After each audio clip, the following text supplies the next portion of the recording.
Remember, Information. all I'm offering is the truth, nothing more. I am not a number. I am a free man. Thanks for taking the time to join me on my channel, Nigel's View on Things. How you doing? How you keeping? Hope everybody's safe and sound where you are. The lies have been told. The waters have been muddied. What many perceive to be the truth is a lie, and what many perceive to be a lie is what makes me right and you wrong, and what makes you right and me wrong. It's called discussion.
what it is.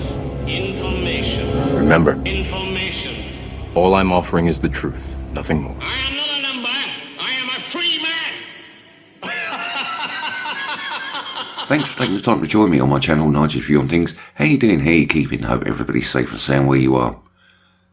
The lies have been told. The waters have been muddied. What many perceive to be the truth is a lie, and what many perceive to be a lie is the truth. What makes me right and you wrong, and what makes you right and me wrong? It's called discussion. It's called free speech. Hey, that's what makes the world go round. But unless we look at the facts and prove it otherwise, neither of us are right or wrong. This is what we got to understand. This is the most important thing. So what I would like to do is present you with some ideas, some facts, some science, logical thinking, critical thinking, and let's go forwards. Let's open this box and here we go. First of all, what we've got to remember, if you're going to hide something, you're going to hide it in plain sight. Then what you're going to do is put ideas out there and cause confusion. Make people argue between themselves, because that's exactly what's going on. Did we go to space? Does space exist? Is Earth flat? Is there a dome? There are many questions out there. Many people believe in many different things. Who's right? Who's wrong? Let's really think about this very, very carefully. Could our beliefs be influenced, be changed by what we see, by what we hear, by other people? Could we be brainwashed into thinking what we're looking at, what we're seeing is right?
look directly at the sun, as I found out today when my wife hit a, a tennis shot straight up and blinded me. Yes. And she won the point. And she won the point. But if you That was planned.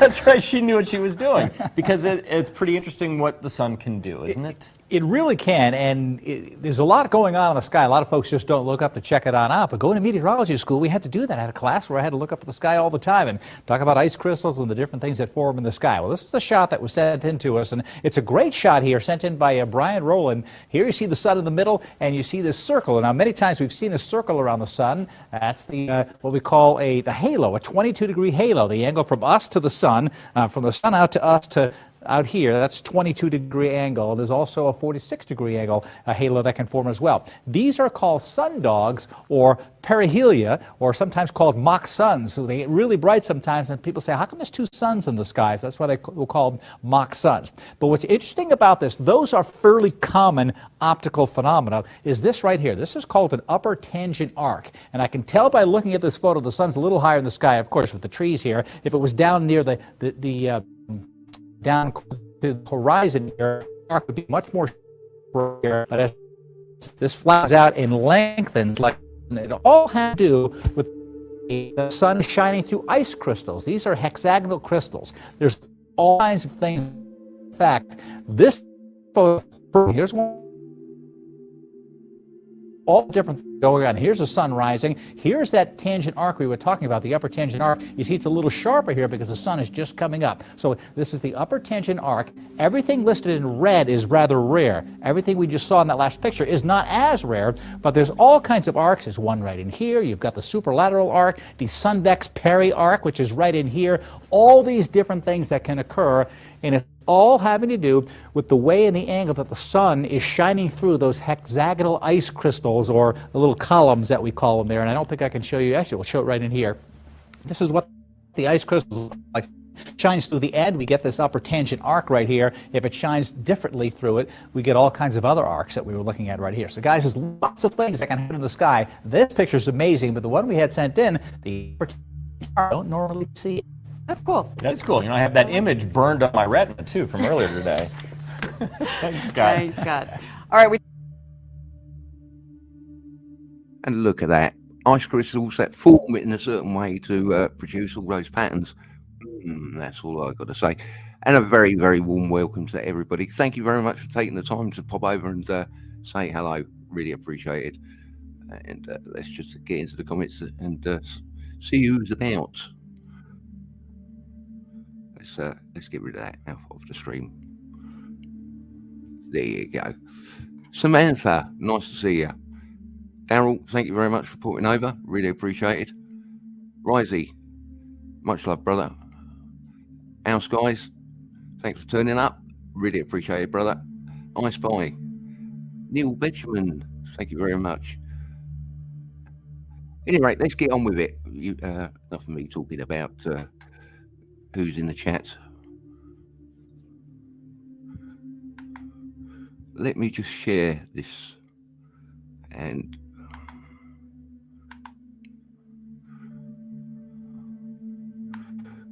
here to talk about geoengineering as well.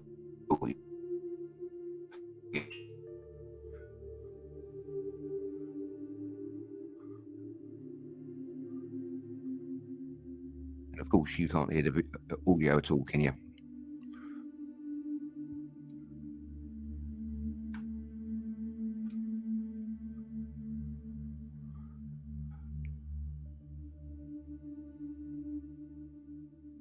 Wonderful.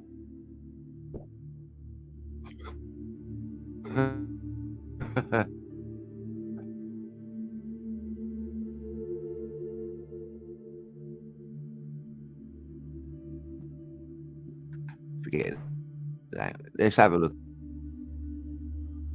We go to Duxters, and Duxters is one of those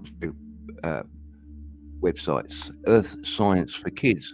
Weather and clouds. Now, if you want your children to go over and be brainwashed at a very early age, this is the place to come. Oh yeah, most definitely, 100%. They give some great information over here because, yeah, but they do put in some odds and ends that shouldn't really be there at all. What are clouds made of? Of course, clouds are made of cotton candy. We all know that. How are clouds formed? Well, you get sugar, centrifugal force, and you get cotton candy clouds. Cloud levels, as you can see just here, you've got high clouds because they're on drugs. You've got middle clouds because they're well chilled out. And then you've got low clouds because they're very, very depressed. When you go down here, you've got a lovely diagram with what's going on.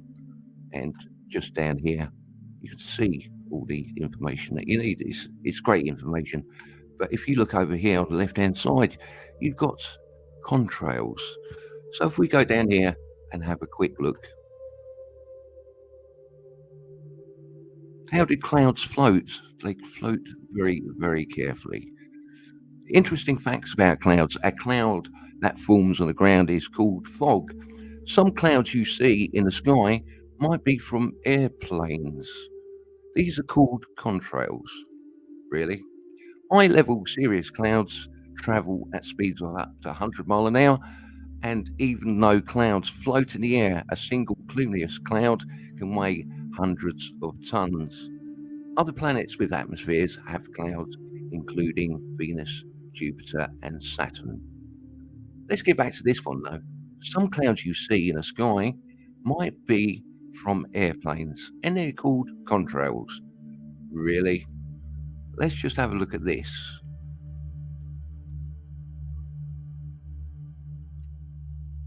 Because the trouble is, if you point a camera at the sky, make a video, what is the thing that actually happens?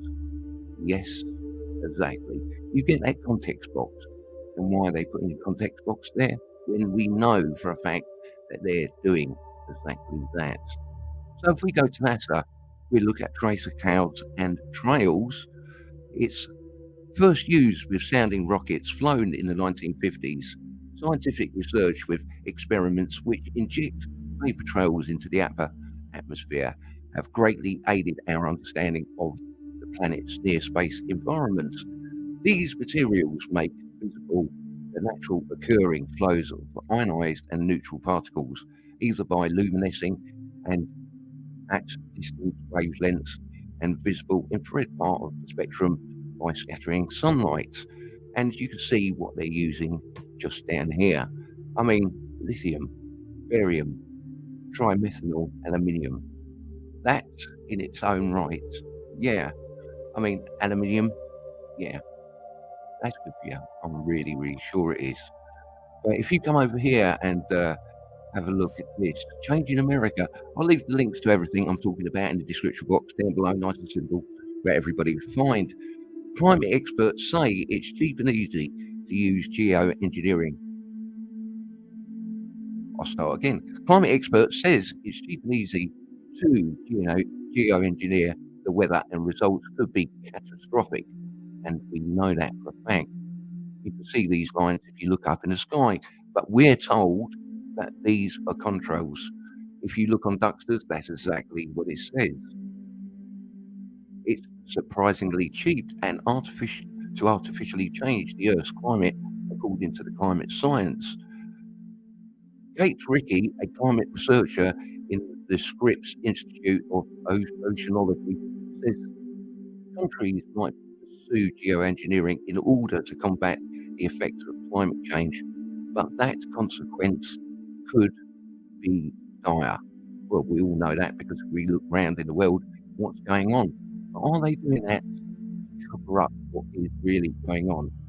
Geoengineering could actually make the effects of climate change worse, according to Ricky. And it goes on and on down there. We go over and have a look at this. From MIT Technology Review, climate change, a startup says it began releasing the particles into the atmosphere in an effort to tweak climate. So, when you get that context box, you're actually being lied to because MIT Technology Review is actually stating what is happening right in front of us. The startup claims it has launched weather balloons that may have released reflective sulfur particles in the stratosphere, potentially crossing a controversial barrier in the field of solar geoengineering. So, why is YouTube putting context boxes in and lying to us? Because it's here in black and white. Geoengineering refers to deliberate efforts to manipulate the climate by reflecting more sunlight back into space, mimicking the natural process that occurs in the aftermath of a large volcanic eruption. In theory, spraying sulfur and similar particles sufficient quantities to potentially ease global warming. Yeah, really. So we got NASA spraying aluminium, which then creates a barrier. It reflects light back into space, but it also holds that back in on the Earth because it's got nowhere to escape. Aluminium is really, really good for us, especially with fiberglass. And remember what I was really going to say. It's not typically difficult to release such compounds into the stratosphere, and we know they've been doing this for such a long time. But scientists have mostly, not entirely, refrained from carrying out even small-scale outdoor experiments, and it's not clear any have yet injected materials into the stratosphere. That was easy for me to say. You can read it yourself. Layer of the atmosphere in the context of geoengineering related research. But you just criticize yourself, really. So, go over here and have a look. And China is now controlling the weather. We can see this from the, well, this is the 12th of the 9th of the 9th of the 12th of December in 2021. China artificially modified the weather in advance of potential celebration last July. A study in Tunguska University reveals, I'm sure which is that one. The Chinese government used cloud seeding to control rain and reduce pollution in Beijing in preparation for its Communist Party centenary event. They also done that on the London Olympics as well, so it didn't rain. So we've got all the information right in front of us. People still do not believe that this is really going on. Oh, look, they do actually look like real clouds. Makes a change. Instead of those, yeah.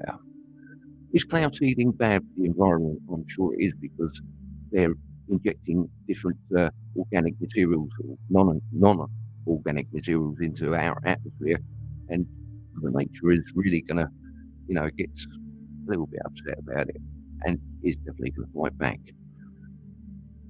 So really, it's all there in front of us if we really want to go and find all the information. If we go over and have a look, I don't know how many people know about the Rhode Island House Resolution 6011. This is all the status of all the information that's out there, and it tells you all the readings and everything else. The State of Rhode Island bill, I think, is a very, very, very important bill because it puts into context everything that we definitely know.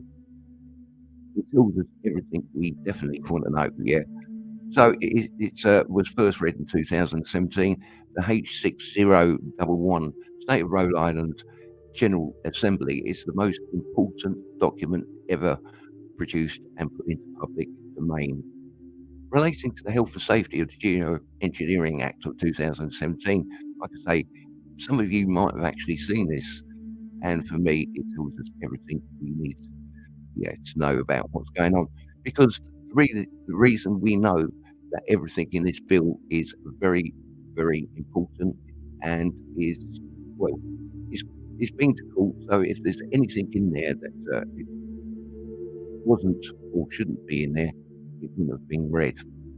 Geoengineering is defined herein in the international manipulation of the environment involving nuclear, biological, chemical, electromagnetic, and or physical agent activities that affect changes to the Earth's atmosphere or surface. The Rhode Island General Assembly finds that geoengineering encompasses many technologies and methods to involve hazardous activity that can harm human health and safety. The environment and the economy of the state of Rhode Island. And the state of Rhode Island actually took the American government to court, produced whoever actually researched this document, done an excellent job. Because I say, all that's in here has been well researched, and we know everything in this document can be verified. Scope of geoengineering, inclusive of solar radiation management, SRM, and other technologies. Geoengineering activities are diverse and vary greatly in their circumstances and consequences. Geoengineering may involve ground-based and/or atmospheric deployments, including, without limitation, the use of aircraft, rockets, unmanned aerial vehicles, UAVs, drones, or large balloons.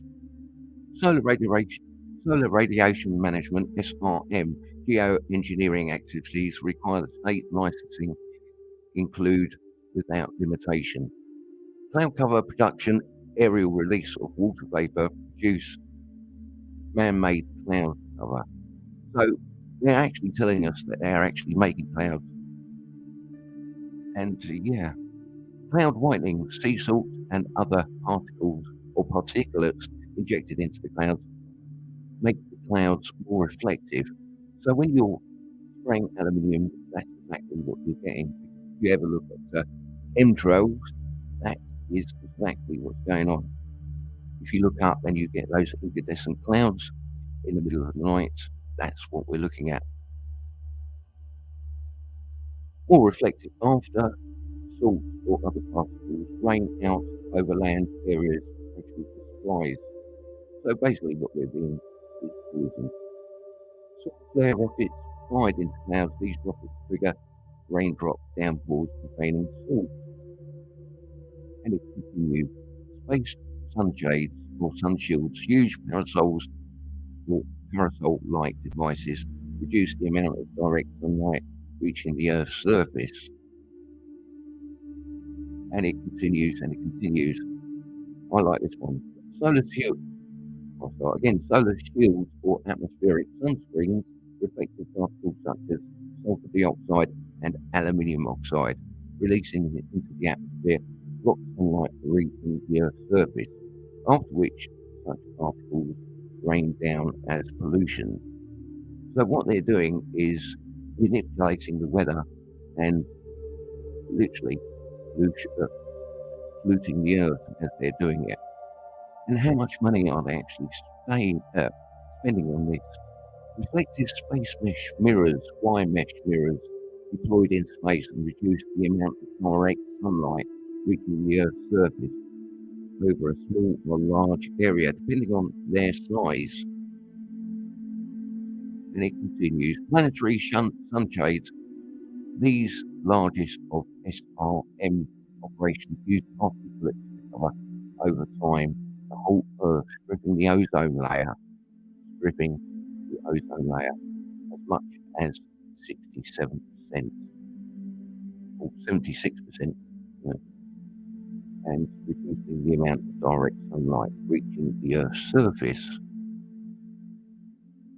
I don't think that sounds very good at all. But are they actually writing this in because of what's going on with the whole flipping? It is actually called an ozone layer problem. Artificial ionosphere and sustained high-density plasma clouds are produced in the Earth's upper atmosphere. Large helium balloons. Anybody notice large helium balloons? Which release atmospheric contaminants, rocket emissions, including water vapor and greenhouse gases, additional geoengineering activities requiring the state license include, without limitation, and ocean fertilization by iron or lime, including but not limited to ocean knowledge, not being like that, which will produce detrimental particles coastal algae blooms, for instance, in the ocean. So when you get that video and you get that context box, you're being told directly 100% what is going on. And it continues and it continues and it continues. Other particulates to enhance rain or snow in one area. Lots of rain and lots of snow going on. Many videos out there of strange rain and strange snow. Genetically modified CO2 plant eating plastic trees. We need CO2 because if we don't have CO2, everything will die. Glacier reflecting blanket deployment. Land-based and ocean-based carbon. Yeah. Carbon dioxide sequestration and carbon capture or removal, which process will involve capturing what is considered waste carbon dioxide, and because it's in a storage site. So that's going to work out well. Nitrogen removal and carbon black, or black carbon releases, deliberate atmospheric releases of soot to produce artificial weather and events. And we know this actually happens because back in the Vietnam War, they made it rain for about 6 months straight. Atmospheric deployment of radio frequency microwave radiation other than need for safe aviation. Now, is that not HARP? Is that not exactly what this is doing? And deployment of different stated and unstated purposes. Aircraft geoengineering activities include those carried out from any type of aerial vehicle, rocket, drone, balloon that involve and release deployment of nuclear radiation. That is a very interesting statement. Any biological or biologic agent or any chemical substance. How's your cough? I'm saying. And it continues and it continues and it continues. Global dimming caused by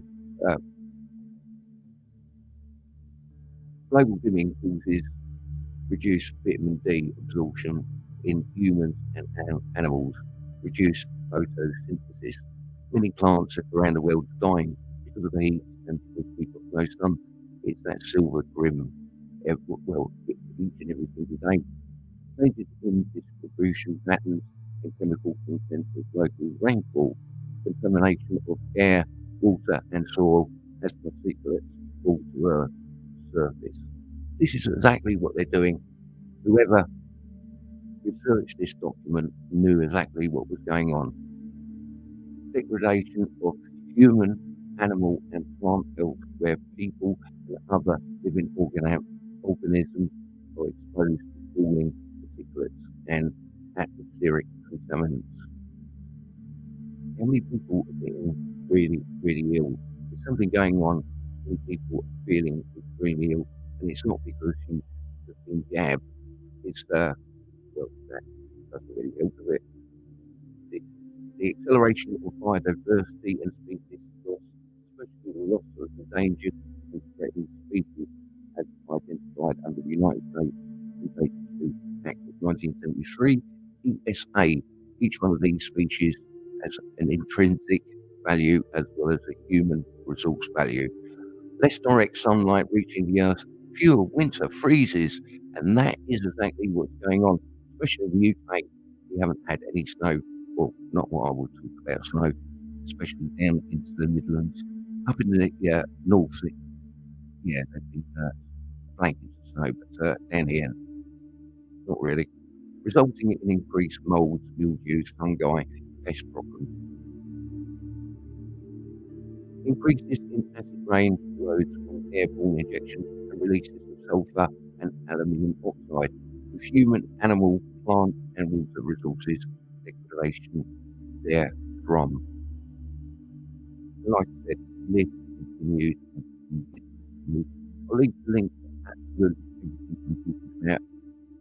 in the description box down below. It's 10 pages to this. Absolutely 10 pages.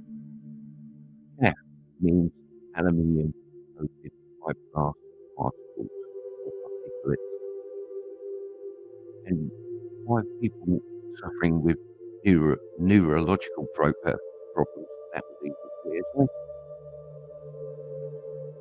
everything that's in here tells us exactly what is going on.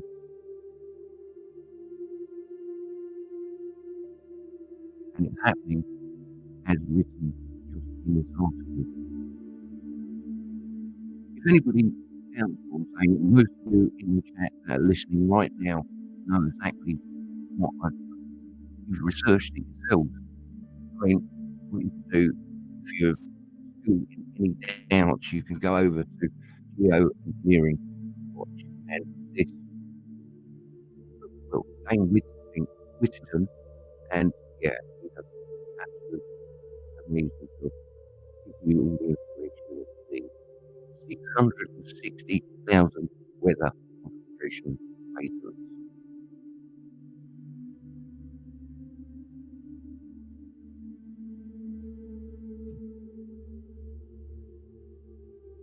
Well, there you go. I hope you enjoyed it. Let's just pop over to the chat.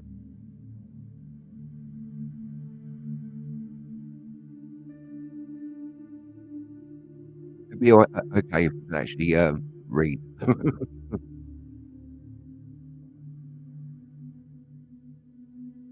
Rise up, rising. Thanks for popping over, brother. Really appreciate it. Thank you very much, Super Dave, for taking the time. Thank you very much, Harold, for moderating. Really appreciate it. Rob the Truth, thank you so much. Okay, I'm going to leave it there. Everything's just gone over. Anyway, much love for these weeks, everyone.